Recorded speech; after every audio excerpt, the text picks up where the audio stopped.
Hey guys, what is up? It is me, Pagey here, once again with another video on Arrow Season 5, and this is actually going to be my last bonus video for Arrow Season 5, which it's a bit sad, isn't it? We're coming to an end of the season, but that doesn't matter. We will have videos after the Season 5 finale leading into Season 6, so we'll continue, but because it is the last Season 5 bonus video for Arrow, it would be awesome if you could drop a like just to show your support, especially if you've been watching these throughout the whole season. It would just be, as I said, awesome if you could do that.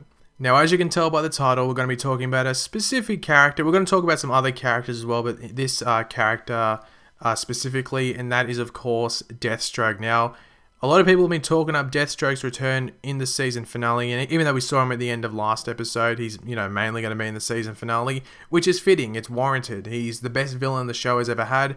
I know a lot of people do like Prometheus. I like Prometheus. I think his story's been pretty damn insane, but it's always going to be incredibly hard for any villain to take on Deathstroke's caliber on this show, just because we had 2 seasons of build up in the flashbacks to how he became Deathstroke, who we eventually saw in the back half of season 2. So it's going to be so hard for any villain to compete against that, no matter what they do. And even though Prometheus has been really good, if Deathstroke wasn't a thing, Prometheus would easily be the best villain we've had. But because Deathstroke is a thing, there's no way Prometheus can contend with him, just because we haven't really had too much, too much of a look at in regards to Prometheus's backstory. We've really just heard him talk about it. We haven't actually seen it, so we got to experience the birth of Deathstroke. With Prometheus, we've just, sort of heard it. Fair enough if you like Prometheus, but for me, and I'm sure a lot of people will agree with me, Deathstroke is number 1. Now, as you saw at the end of last episode, we saw Oliver descend into the Argus prison bunker thing on Lian Yu once he had arrived on the island with both Nyssa Al Ghul and Malcolm Merlin in order to, save his loved ones from Prometheus. Now, when we get there, Oliver approaches Slade and he's like, yep, I'm going to need your help.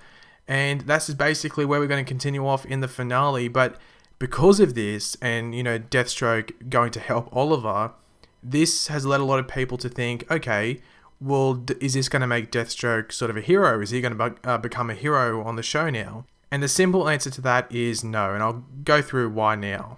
In the comics, Deathstroke has worked with heroes before, but it's for a mutual benefit. So he would team up with, I'm not quoting from the comic books, but say he would team up with Green Arrow if both of them were trying to take down the same target. So say there was a Deathstroke had a target to take out a drug lord or something, and Green Arrow wanted to take out that drug lord as well because, he's spreading drugs throughout his city. They would team up to take down that drug lord. But that doesn't make Deathstroke a hero just because he's working with a hero in the form of Green Arrow. Deathstroke's still a villain. He's a dude that kills people for money. So yeah, he's still a villain. I know there has been the argument, okay, anti-hero, anti-villain, but that term can be thrown around really loosely. I always see anti-hero as someone that does things in a good manner, but in a villainous way, if that makes sense. So they'll kill people, but for the greater good, while a hero will, try and avoid killing, if that makes sense. Obviously, you can have a different definition of anti-hero, but that's usually how I see it. The big thing that is a positive for Deathstroke, and is going to make him less of a villain, might I say, is the fact that in Season 2, in the present day, he was injected with Mirakuru, and then also in the back half of the Season 2 flashbacks, he had Mirakuru flowing through his system, which just made him insane, and at the end of Season 2, he's cured of that. So when we saw him in Season 3, he was still pretty villainous, but he would have still had some side effects of the Mirakuru going through him, even though he had been cured at the end of Season 2. But at this point, right at the end of Season 5, he would be completely clean of that, and he'd almost be the Deathstroke we had in the Season 1 flashbacks in the beginning of Season 2, but he would still have that pain from losing Shadow and stuff like that. So he's less evil, but he's still got that pain from the past, but he'd just be a more reasonable person to deal with, which you can tell from some of the trailers and stuff we've seen, and even from the end of last episode.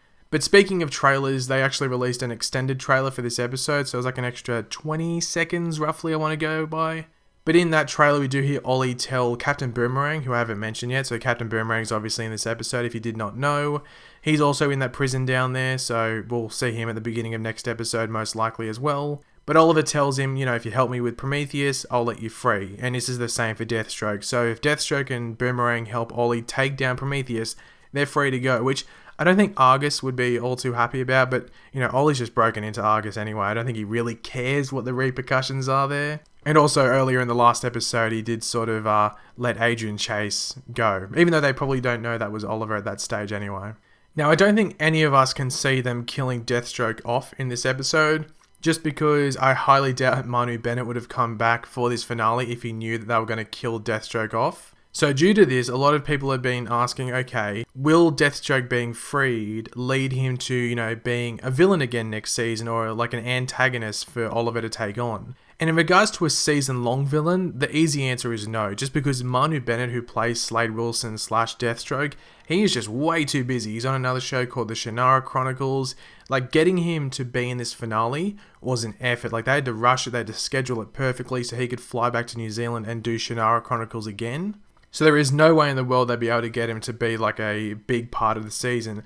One thing they could do is have Deathstroke come back with Manu Bennett, because Deathstroke has been in seasons 3, 4, and even this episode without Manu Bennett being there, just because they would just have Deathstroke with the suit on. They don't actually have to have Manu Bennett's face or voice.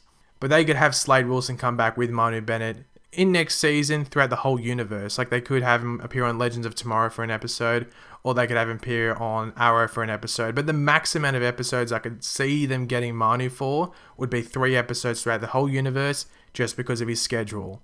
But with Deathstroke being freed and not in Argus and not contained anymore, that does give these shows just something to work with. If they need an episode, it's always good to have Deathstroke back, and it can be a lot of fun just seeing him and Oliver work together, because I think those two have really good chemistry when it both comes to like camaraderie, as in like being brothers, but also in regards to like being enemies. I think they do them both really well. So there's no loss here if Deathstroke ever comes back in an episode. It's going to be awesome regardless. Now, as I did say, Captain Boomerang is going to be in this episode. I have a feeling Captain Boomerang could die in this episode, because, I don't know, I just have a feeling they could, just because he's involved with the DCEU. Is there really a lot they could do with the character in the future? Unless they're doing Rogues next season, they could involve him there. But Boomerang in this, or Captain Boomerang in this universe, has really not been involved with the Flash. Like, they really did set him up with as an Arrow villain. And like, he wasn't the Flash Arrow crossover like the first one we ever had, but he was set up as like an Arrow villain, and then he's returning on Arrow in this episode as well. So I don't know if they'll do that, like make him a Flash villain now, even though in the comics he is. But we'll have to wait and see. It's just that, there's been really no like promotion of Boomerang being in the episode apart from like these promo photos and stuff like that. I wouldn't like to see him die, but it's a possibility. Now, the last thing I want to talk about in regards to a character on this show and in the episode is actually Black Siren. Now, they haven't confirmed this, because like they've confirmed she's going to be in season 6 as a regular, and that she was going to be in these last 2 episodes. But one thing they haven't confirmed is a redemption arc for Black Siren, but it's something that was very, very heavily hinted at last episode when she's talking to Quentin. She's like very emotional, the fact that she was having to tie up the doppelganger of her father. We actually don't know what's necessarily happened to Earth 2 Quentin. We know that Earth 2 Oliver died on the boat, and that his father became the Hood or the Arrow, whatever you want to call it. But in regards to Black Siren, we haven't really heard too much about her family and what happened to them, and if like the deaths of one of them, or just like how they were on Earth 2 led to her becoming a villain. So I think that's going to be very interesting to find out. But you would have to think we would get a massive, massive hint. Like, I think the last episode was a pretty big hint at the redemption arc when she was talking to Quentin. But I think in this finale, we'll get a pretty damn big hint of what they're going to do with her in season 6. Whether it's about, she's going to start, might join Team Arrow, or she's going to be a target of Team Arrow throughout season 6, just trying to bring her back. Because that was a massive hint last episode, like how emotional she was. And I think Quentin could play a big part of it. I did see some people saying Quentin could die, and Black Siren seeing Quentin die maybe at the hands of like Prometheus or one of the other people that's working with Prometheus could drive her to swap sides in the middle of the finale and actually join Team Arrow, and then that continues on in season 6. It makes sense. I just don't know if the show would want to lose Quentin Lance just because he's been a big part of it. If they were going to kill him off, maybe like 2 seasons ago would have been the best time to do it. But anyway, we will have to see what happens there. But yeah, I think we should get a big hint at the Black Siren redemption arc. But let me know what you think of that in the comment section down below. Do you think she'll be good, like start to turn good in the finale? Or do you think they'll leave on like a, ooh, what if sort of question mark thing leading into season 6? Now, the last thing I want to mention is something that I could have mentioned actually in like my 2 Flash videos a couple of days, or in the past 2 days, might I say, but it's related to Arrow, so it would have been weird if I mentioned it there. But you might know this if you just, saw it, I guess, but Arrow is actually moving times and days. So since Arrow began to right now, it's been on 8 p.m. on a Wednesday in America, but it's now moving to Thursday at 9 p.m. So 1 day and 1 hour later. So if you do watch a lot of the CW shows, you would notice that it's actually swapped times with Riverdale. And for those wondering, okay, why would they swap that with Riverdale? Because Arrow gets more ratings. That's the whole point, I think. I think they're thinking Arrow's got a pretty loyal fan base. They'll watch it at Thursday 9 p.m. and they'll probably keep the same ratings. But moving Riverdale to an earlier time on a Wednesday might bump Riverdale's ratings up because they get just below 1 million, I think. So I think if we move it to Wednesday at 8 p.m., Riverdale might pop up over 1 million views each week. So that's my understanding of why they would have done that. And with this new time slot for Arrow, this could actually mean they could allow more violence into the show. Not a lot, but when Legends move from 8 p.m. on a certain day to actually going to 9 p.m. just after The Flash on a Tuesday in American time, they even said that they could do a tiny bit more. Like, I think they could add a bit more blood and a tiny bit more violence and stuff. Not a lot, as I said before, but a tiny amount that you can actually notice. So Arrow might be able to do the exact same thing, which would be pretty damn awesome. Now, as I said, I did mention Legends. Legends did move like mid-season to go on after The Flash, and they're doing that next season. So Flash will be at 8 p.m. on a Tuesday, and Legends of Tomorrow will be on at 9 p.m. on a Tuesday. So we're getting that double header of DC Comics action with Flash and Legends. One thing a lot of you guys might be able to notice is, okay, hold on. We're going to have Supergirl on a Monday, Flash and Legends on a Tuesday, no DC Comics show on a Wednesday, and then Arrow on Thursday. So what does that mean for the big crossover thing next season? And honestly, your guess is as good as mine, because I think that absolutely stuffs it up. The only thing I can think of is if they start the crossover on Arrow and then it crosses over and goes Supergirl, Flash, and then ends on Legends. That's the only way I could see it, because it's just going to be awkward having that day break leading into the last installment of the crossover. And just having Arrow as the last installment just feels a bit weird as well. But I don't know, I think they might have made a bit of a boo-boo there, but we'll have to wait and see how it all plays out, because, I think they'll make it work, but I just don't think it's going to work as clean as maybe this season's did, because I think it worked well finishing on Legends, but I don't know if necessarily the crossover next season would work well finishing on Arrow. But yeah, as I said, we'll have to wait and see. But thanks for watching, guys. If you did enjoy the video, it'd be awesome if you could leave a like, as I said before, saying that this is the last bonus Arrow video for this season.